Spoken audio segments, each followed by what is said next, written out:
Welcome to Conversations with Sarah. I'm Sarah Redden, therapeutic coach of SRTT. Today, I'm joined by Kirsty Corbett, co-founder of the Be Bold, Be You movement and Be Bold, Be You Boudoir experience based in the East Midlands. Welcome, Kirsty. Thank you for joining me. Oh, thank you for having me. I am so excited to speak with you. In my therapeutic work, I'm all about empowering women to live their best life. So this topic is particularly interesting to me. So I'm in some of your spaces, so I know that very much you're about that kind of empowerment of women's stuff. But can you explain to people that are listening what the Be Bold, Be You movement is, please? I'll start with an easy question. Yeah, let's get straight into the big stuff. Be Bold, Be You has been a sort of about 7-8 years in the making. So when we used to run high street photography studios, one of the genres that we used to do was boudoir. And James, my husband, ran the high street studios at the time. And he would come home on an evening and tell me stories about women that he'd met and the amazing stories that they have and their reasons for wanting to do boudoir. And sometimes they knew why they wanted to be there, and other times people, for example, had bought them a gift voucher, and it wasn't until they were in that moment in the studio in that time that they'd go, oh my word, this is me moment. And it would be about having to look after those clients and foster those emotions through. And so more and more we got to talking, and obviously you're a therapy background and I am as well, so like, oh okay, this is your transitional object, this is that. And the more we got talking, the more we realised that this wasn't just a boudoir shoot. There was actually something quite unique, that between James's profession in photography and my background in therapeutic arts, that we would be able to create and to give. And that is how Be Bold, Be You started in a nutshell.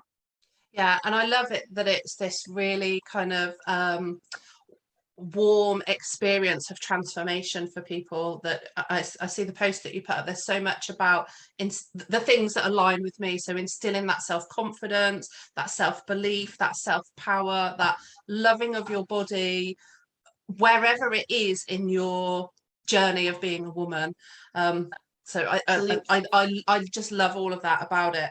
I am realizing there may be people listening who don't know what boudoir experience is. Can you explain what a boudoir experience is, what that means? So boudoir photography has a very stereotypical definition, I think, to the wider public, in that it's for photography in lingerie. To put it in a nutshell, we know through our experience that it's not. There's so many different genres within boudoir. So pin-up is a very obvious one, just to put a name out there that people can relate to. So it's not necessarily about bras and pants. It's very much about being able to embrace who you are. And a lot of the people that come to us now, because we've been able to create this, this cocoon of Be Bold, Be You, and say, we can foster these moments in life, are ready for the Greatest Showman killed this quote, but a this is me moment. So a very obvious one is a cancer survivor, and we have lots of ladies, but one that sticks in my mind is about a year ago. She'd had a single mastectomy. She was 38, a mum of 5-year-old with additional needs, and we've got the most beautiful shot of her with one hand over her remaining boob and the scar on show. So boudoir is not just about bras and pants. It's about, this is my chapter in life, this is what I want to embrace, this is my story, and this is where I go with it. Equally, you don't have to get your kit off to be able to do it. Gok Wan, How to Look Good Naked, from about 10-15 years ago, really set the precedence for boudoir, and people realizing that you don't have to be a superstar Naomi Campbell model to be able to feel like you can have this moment and you can do this genre of photography. So yes, boudoir is very much skin orientated, but it's not always the sexy lingerie that everybody, it can be stereotyped in that way. Yeah. And I think that's it. It's about, or what I notice, or what I think, so you can correct me, is that it is about tapping into your inner sensuality, your inner sexuality as well, but it isn't necessarily about a photo that is sexual to the gaze. Is that? Absolutely. Oh my goodness. Yeah. And actually that's a really interesting point, because we have gay male and female get in touch. Also, I've got a transgender coming in next month. That it's mainly straight people, and the people that are down the LG, can't get the words out, down the bisexual, transsexual, whatever route, almost ring up for permission to be able to come in. Yeah. And in the months, we've noticed a huge rise in those inquiries. But this, for me, the sad moment of those inquiries is from men and women of all backgrounds being able to turn around and say, will you let me in? Yeah. And that is such a sad, I mean, I'm paraphrasing here, don't get me wrong, but that is such a sad phrase to put on your identity of going, will you let me in? This is who I am. And the whole point of BBBY is that you go, this is me, this is who I am, and I am ready to embrace it. And they clearly are, people from that walks of life are, but they're obviously still very scared of the very much the Western culture and the British culture saying yes or no. Yeah. And I think as well, because like you said, there's the stereotypes, and I guess there are photographers out there that offer boudoir experiences that aren't, I use the phrase open-minded, but I mean inclusive, and kind of able to step out of the stereotype of what boudoir is, or can be seen as, and that it is for all bodies, all genders, however you identify, and it is that it's an empowering thing, isn't it? It is about empowerment. So to me, I hadn't considered that. It makes no sense that you wouldn't be open to anybody with a body coming to celebrate who they are. Exactly. And isn't it, if you put the obvious one of cancer and illness and surgery aside for a minute, which makes a physical body transformation, if we take that analysis out for a second, I had the most inspiring and educational hour-long chat with a gentleman that wanted to book in the last couple of weeks. He's coming in the winter, and he has known since a very early age that within him he's female. He wants to be female. He feels like that's what he channels, that's who he is. But due to his history, now cannot have the surgery to become the woman that he knows is in there. And he's been on an incredible journey of realizing that, accepting it, coming to terms with it, and going, that's all right, this is who I am. It was so insightful to talk to. He understood skin and texture. He understood the levels that we build on photography. So from from your fluffs and your satins to the skin and to the hair, you play with all these levels to build an image. He knew his outfits. The amount of women, I'm stereotyping here, but straight women, mums a lot of the time, that I have to talk through and go, do you remember putting an outfit together for going for a night out 15 years I ago? wouldn't know where to start. I really wouldn't know where to start. If you said like bring your best underwear, it's like I have underwear. Say, because they all got on Georgia Asda, and you go, Georgia Asda's fine. But he was beautiful because he could talk the talk, and he was so aware of self, from physical and mental, and he knew his exact reasons for wanting to book in. And it got to the stage where I said, right, when you come into the studio, do you want to be acknowledged by your male name or your female name? And he said, my female name. So that's fine. I said, permission, I would like you to send the information that we give out to women. And he said, yeah, I'd prefer that. And it was really interesting when I took his email address and his address to send things to, his email address was his female name. So he obviously has, it's not just a character, he has such an identity that this female persona is not just just a drag queen that you bring out on a Friday, Saturday night. It's a very much a person, and it's real and it's felt, and he knows exactly who that person is and what she does and doesn't like. And it was beautiful to be educated in that, to get the studio ready for when she comes in 6 weeks' time. And that's, I think, what I'm observing, that sort of powerfulness of being able to be who you are in your space, and then you have beautiful photography to photos to take home with you. Oh yeah, James is good at point and pressing, isn't he? He's a good no, do you know what? We are actually going through a very sort of personal journey at the moment. Because we used to run 3 high street studios across the Midlands. Yeah. In 10 years, we've got married, we've had 3 children, one has additional medical needs. And it was getting to the point that high street studio, although it was turning over a lot, wasn't actually bringing the profit home to the girls, which our children, which let's face it, is why, you want those moments. You want to be able to fulfill those dreams of ice skating and tennis and whatever else we've managed to fit in our diary. So we really downsized, and as you can see, you can't.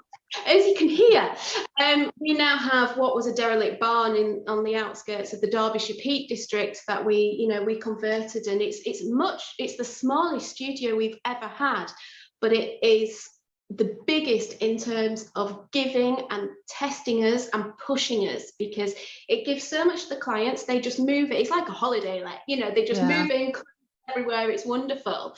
And then from our point of view as well, it's making us want to be more creative, because these people come with these individual stories, these individual whys, and we go, okay, we're going to turn those whys into pieces of photographic art, or the therapeutic alliance. So we make sure that if there's key props from their journey, they bring those in with them, because we could use our hats, but what's the point? Our hats don't have the story attached that it does to that client. And it's being able to build a set and a notion and a portfolio around those whys, around those props, if they want to go down that route. And it's so beautiful, but it's hard work, because it really is changing the way that we think and we feel, but for the better. So it's very much for us too. Yeah, and it is. And I mean, that's sort of what I hear from you, and what I see from being on your socials. It's that transformational journey. So it is therapeutic, it is empowering, it is therapy, just in a different kind of way. Oh, hugely. I mean, I'll try not to bore you with the theories, but if you look down the theories of, I'm trained in drama therapy, and that's used to work in the theatre, and my parents worked in education, so I went into education using drama and art therapy. So I took, looking back at it now, the easy way out. But if I'd followed my passions, which I'm very fortunate to be able to do now, I wanted to do art therapy, and by that point I was too far into the degree, they wouldn't let me swap. If you look at the theories of art therapy, and actually there's a lot of overlapping from drama, there's so much there. And there was a lady I was talking to who's the founder of phototherapy, and I actually offended her quite a bit, because she claimed that what we did in the studio here was not academic enough. Okay. And what she meant by that was that there weren't enough academic theories, the academia side, to be able to write a dissertation on it and go, look, this is why boudoir is so important. And the reason I began talking with her was because the boudoir industry within the UK actually isn't regulated. So if you're an 18-year-old and went, live life to the full, this is great, you could actually go to somebody's garage on a weekend, and God knows, if they're safe or not. So this is how that conversation started, and she started by saying boudoir photography does not have that academic stance. And I very much believe from the last 12 years I've been involved in the photographic industry, my background in therapeutic arts, and especially the last 4 or 5 years here with the BBBY movement, it is the biggest, most underrated form of art therapy there is out there. And I think that's because it's so new, and also because it's so unregulated. And it's like your lived experience, yours and your clients' lived experience proves the therapeutic experience of it, the value of it. I mean, I could kind of go on forever about thoughts about academic ways of doing things and actually the real life experiences that we all have. There is kind of a disconnect there, isn't there? So I'm gonna kind of put that part of my head like on the shelf, because that's not what this is about. Yeah, Please do. You touched on actually one of the questions that I have, and that is like, because you're in the East Midlands, so not everyone that's listening is going to be able to come to you, but they might feel inspired to go out and have this type of experience. What are the red flags to look out for when booking? What things do people need to be mindful of to keep themselves safe? Oh, wow.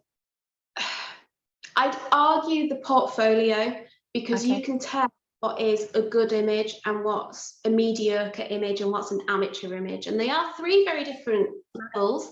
I'd argue that, I was going to say social media. It's not, cameras are so accessible now, aren't they? I mean, we carry them in our back pocket.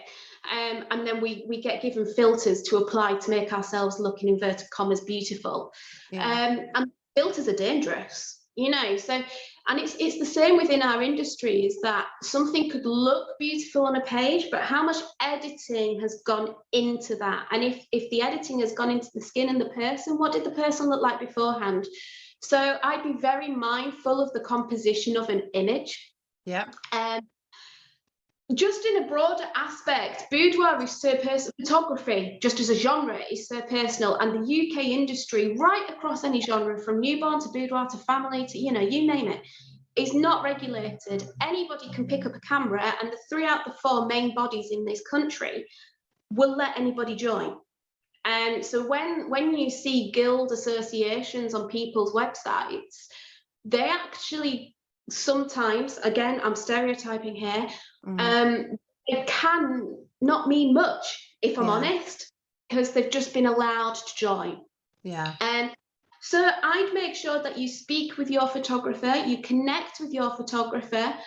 From what I've learned over the years, and I'm going to sound like a salesperson now, please forgive me, but if they are offering it for a couple of £100 all on a disc or a USB or digital downloads, as it now is, alarm bells for me start to ring, because that is somebody needing to keep their overheads down. Okay. And so that means, quite genuinely, they're a new startup in life, and they're wanting to build a portfolio, or they're doing it on the side for a quick book. And the obvious ones that people are beginning, I think general public are beginning to realise now, is through wedding photography, where you get it all for £300 for 12 hours worth of work, plus then the editing afterwards. I mean, you wouldn't work 18 to 20 hours for £300. If you work that out, that's quite a low wage. Yeah. So it's about being mindful of that. So for me, I would say the alarm bells is look at the price tags on it. And if this is something you're wanting to do, save up for it. Find somebody that I was going to say click with, sorry for the really bad pun there. As you said, there's so many different types of photography. I mean, in the studio right here now, I'm looking around and I've got silhouettes, I've got black and white, I've got naked, I've got nude noir, which is what, black and white, sort of suggestive. So it's finding a style that suits you as well. And then once you've found that style, making sure that it's somebody you can get along with, because you are going to be spending 3 to 4 hours with that person in a small space, vulnerable, with whatever skin on show. And so I would, when you meet somebody and you go, I get a feeling. Yeah, the vibes. Without cliche, it's that feeling. Yeah. I'd be aware of prices. I'd double check credentials, because a lot of the, like I say, a lot of the associations you can just join without any hop. And finding a style and a personality that suits yourself. Yeah. So I guess it's kind of asking lots of questions, making sure that the photos that are being shown on social media or whatever are the style that you're looking for, are actually belong to the photographer. Like, it would be probably a good thing as well. No, you've hit the nail on the head. You can say it, I can't.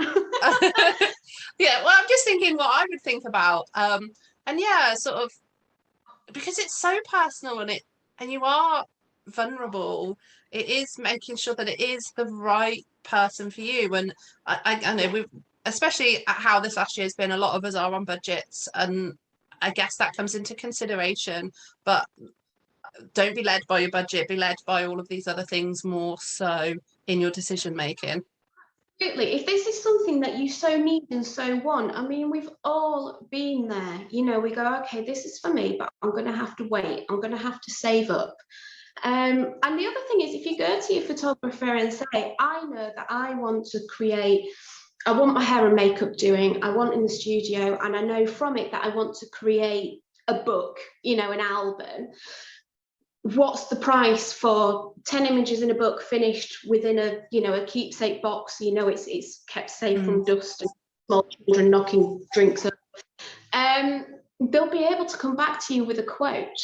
And then it's up to you. And if they're not open about their prices, that's either because they charge a lot and they're scared they're going to chase you, you know, you're going to run a mile.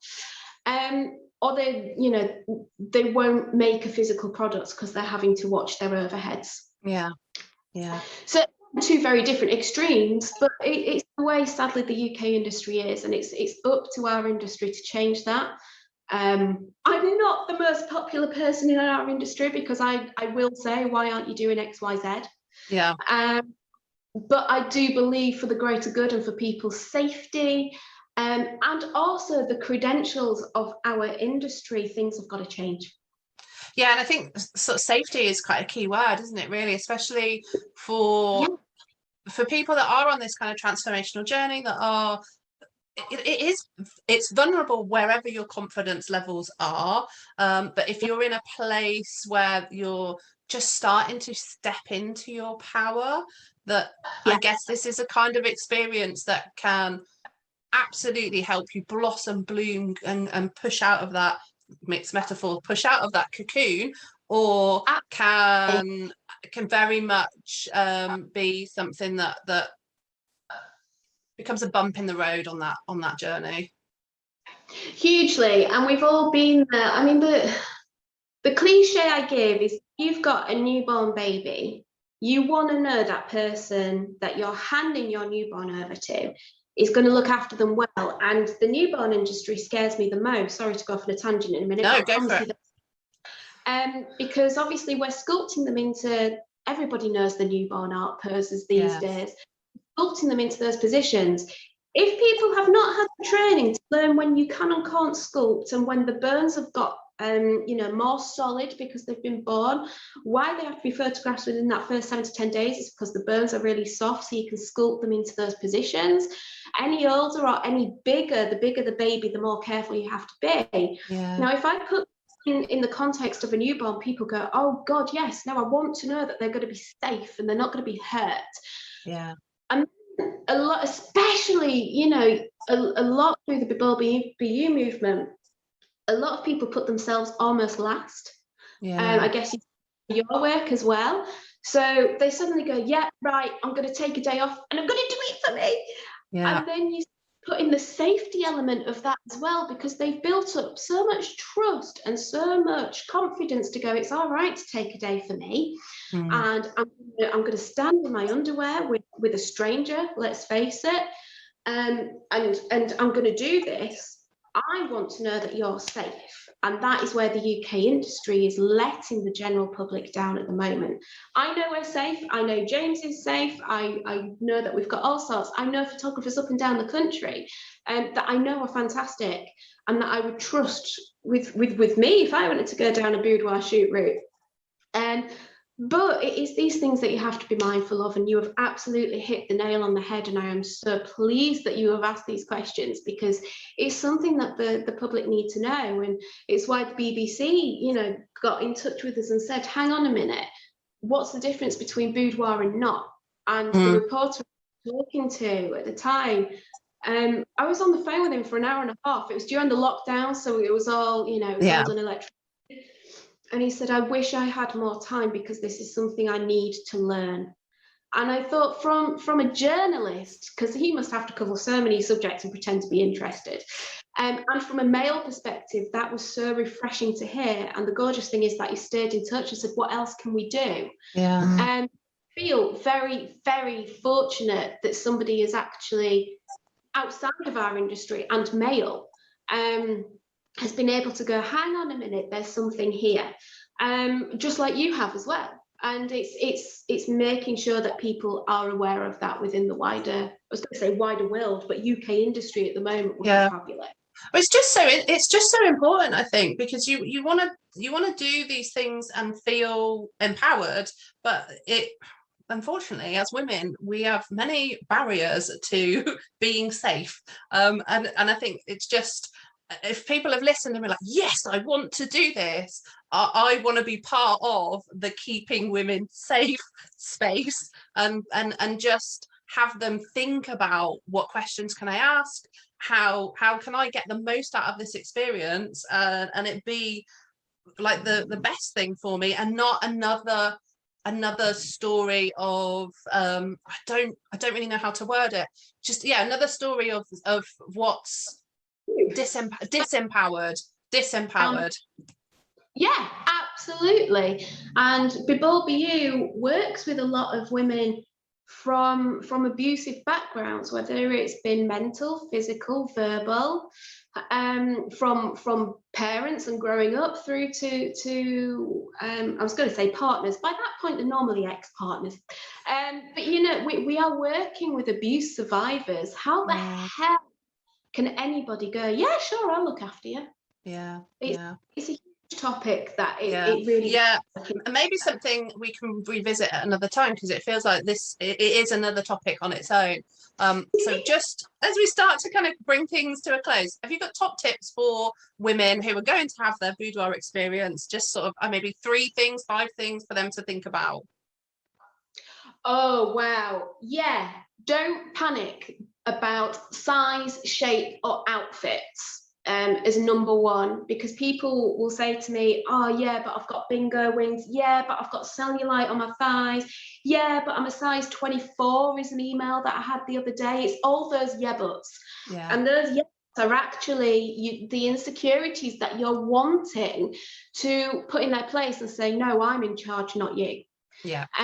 But don't let those yeah buts get in the way, and the more honest you can be with those yeah buts to your photographer, the more, I hope, but those yeah buts can be put to one side, can be downplayed, can be hopefully just put to rest for you. But you know, they'll get smaller than, instead of owning your head. In terms of lingerie, you do not have to go for the biggest brands in the world. You know, sometimes the best ones are from supermarkets. You know, the classic black lingerie or white lingerie is one of the most stunning you can have, especially if you've got crisp white lingerie. A lot of people downplay that. Don't. It's beautiful. Third point, there is nothing wrong with what I call accessorizing. I say dress the set, which is ridiculous in the genre of what we do.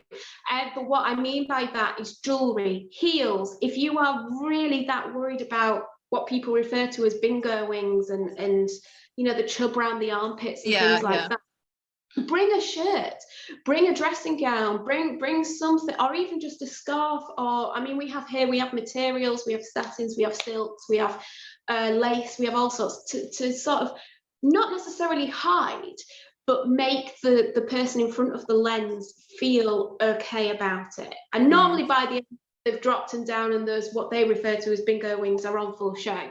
But there are ways that we can do things. Fourth point, if your photographer is fabulous, they will know their lighting, they will know their poses, they will know their lens. So there's no point putting a wide angle lens on a portrait of one person, because you don't want everything, you just want them. So knowing your lighting, and you know, and you'll be able to work that out from their portfolio and from talking to them, which is what we talked about earlier, isn't it? Fifth point is, if a partner wants you to do it and you go, oh, yeah, okay, if you want to do it, that's great. If you think you need to do it as a relationship saver, or it's something as an anniversary gift that you've never done before, or a Christmas gift, don't do it. Because the bottom is actually you're not doing it for you. And it would be very easy to welcome those people into the studio and go, yeah, of course we can make your girlfriend, boyfriend, husband, wife, partner a gift. But unless they're actually doing it for them and their wants and their needs, not to rescue anything, it's just that sense of self. Yeah. You do it for the wrong reasons. And if anything happened to that imagery afterwards, do you have control over that imagery or not? Yeah. And in what we all know, social media, digital world can be a very, very scary place. So just make sure that the reasons you're doing it are for yourself. Yeah. Brilliant. I think we're kind of at about time. So if that feels an okay place, I mean, there's loads more I wanted to ask. There's loads more I know that you would talk about. But if we sort of just bring it to a close, is there anything you want to leave people listening with? Any final thoughts? As cliche as it is, our movement, our business title came from a client, Be Bold, Be You. And she wrote to us and said, have you heard of this quote? It's by Oscar Wilde. And if you know the history of Oscar Wilde, it's a fascinating man. If you don't, make 5 minutes and scroll it through in Wikipedia. It's Be Bold, Be You, because everybody else is already taken. And if you take the business aspect out of that for a second and just take that as a direct quote from Oscar Wilde, just have a look at it. And if you are wanting to go down that route and sense of self and identity, and you're feeling a bit nervous and anxious, everybody else really is already taken. So just take that on board, and you don't have to do boudoir just to take that on board. Just take a moment to go, I am me, and that's all right. Yeah. And I don't think I can add anything to that, because that is just, that's perfect, and alongside exactly how I feel about the world. So thank you so much for coming on and speaking with me and sort of sharing about what you do and how you do it. That's been really interesting. Thank you. No worries. See you soon. Thank you. And thank you to everyone that's listened. I hope you've enjoyed today's episode. I would love to hear your feedback. To find out more about me, my guests, or to connect, visit srtt.co.uk or follow on the social media at SRTT Podcast. I'll be back next Wednesday with a new guest. And until then, stay curious and be kind to yourself.